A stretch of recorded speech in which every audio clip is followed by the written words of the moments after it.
प्रयास करते रहते हैं, कथाओं का आश्रय करते रहते हैं। इसलिए शास्त्रों में बार बार कहा गया है कि जितना समय मिले सत्संग करो, सत्संग करो। मुहुर्हो रसिका भुवि भावुका, बार बार इस कथा को सुनो। आपने देखा होगा कि बड़े बड़े बोर्ड पर कंपनियां अपना ऐड करती हैं, प्रचार करती हैं। मैंने एक बार एक व्यक्ति को पूछा कि भाई इतने बड़े बोर्ड पर कोई चित्र नहीं है, केवल तुमने एयरटेल आइडिया ऐसा लिख रखा है। बहुत प्रचार हो गया, सब जानते हैं एयरटेल आइडिया को, तो इतने बड़े बोर्ड पर लिखने की क्या आवश्यकता। तो उसके मैनेजर ने बहुत अच्छी बात कही कि बापू हम लोग इसलिए लिखते हैं कि जब भी लोगों की नजर पड़ती है तो माइंड में क्लिक होता रहता है। बात उसकी बहुत अच्छी लगी। मैं भी आपको वही कहने जा रहा हूं कि बार बार कथा सुनते रहोगे तो आपके भी माइंड में क्लिक होता रहेगा कि सत हरि भजन जगत सब सपना।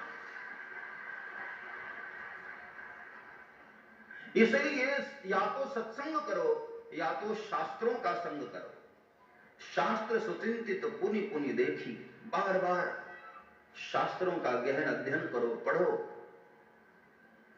जहां जहां भी सत्य मिले वहां उसका संग करो, उसके करीब बैठो। सत हरि भजन जगत सब सपना, सदा सेव्या श्रीमद्भागवती कथा। इन पावन ग्रंथों का सेवन केवल 9 दिन और 7 दिन नहीं, सदा सेव्या, हर रोज पियो। जितना हो सके उतना ज्यादा इसका रसपान करो। सदा सेव्या श्रीमद्भागवती कथा। तो आइए कल के प्रसंग पर मैं आपको लेकर चलूं, जहां कल कथा हमने विराम की थी। भगवान श्री राम अहिल्या माता का उद्धार करने के बाद जनकपुर की ओर आगे बढ़े हैं और बाबा तुलसी की कलम ने घोषणा की,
बाबा तुलसी कहते हैं, सुदेव विदेह नगर नियर आया। भगवान उस नगरी के करीब नहीं, वो नगरी भगवान के करीब आ गया। वह नगर भगवान के करीब आ गया। अब ये कैसे हो सकता है भैया? अब जैसे हम लोग लखनऊ जाएं तो क्या कहते हैं? लखनऊ आ गया, ऐसा कहते हैं ना। यहां से गोरखपुर जाना हो तो क्या कहते हैं? गोरखपुर आ गया। अब भाई गोरखपुर को क्या पड़ी है, वो क्यों आएगा? आप जाते हो ना वहां। लेकिन बोलचाल की भाषा में हम ऐसा कहते हैं कि गोरखपुर आ गया, लखनऊ आ गया, जबकि जाते हम हैं वहां। बाबा तुलसी ने भी लिखा कि देगी विदेह नगर नियर आया। वो नगर नियर आ गया, करीब आ गया। लेकिन यहां केवल कहा नहीं, यहां हकीकत हुआ है। भगवान की लीला में हर चीजें चैतन्य होती है ना।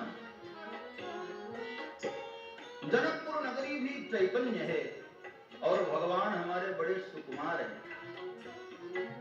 रामलला को आते हुए देख करके जनकपुर नगरी को लगा कि सरकार को आने में तकलीफ ना हो, इसलिए मैं ही जरा करीब चला चलूं। वो नगर करीब आ गया। इसलिए बाबा तुलसी कहते हैं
उस नगर के लोग कैसे हैं, बाबा तुलसी ने बड़ी तारीफ की है। पूरी नगरी मानो संतों की नगरी।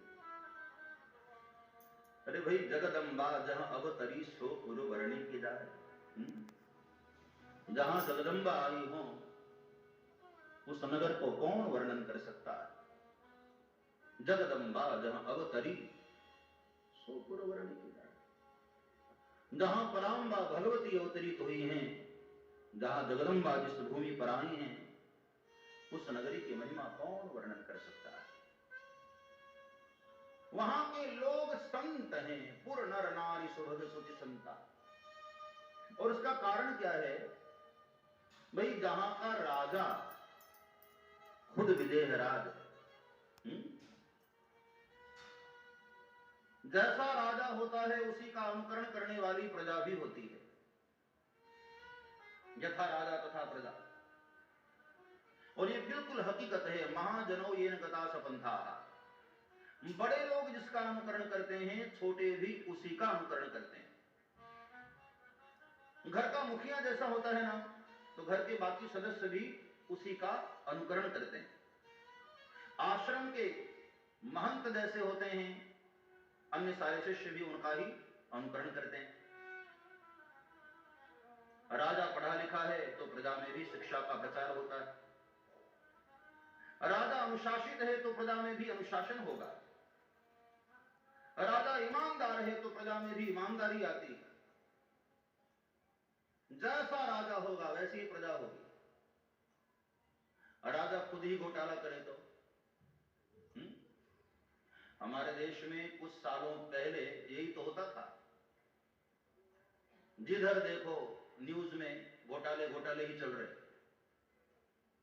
और हमारे पड़ोस के राज्य को देखो ना, कुछ सालों पहले राजा ही जब चारा खा गया तो फिर प्रजा के लोग कैसे होंगे। जैसा राजा होता है वैसी प्रजा होती है भाई। राजा ईमानदार है तो प्रजा में भी ईमानदारी आती है।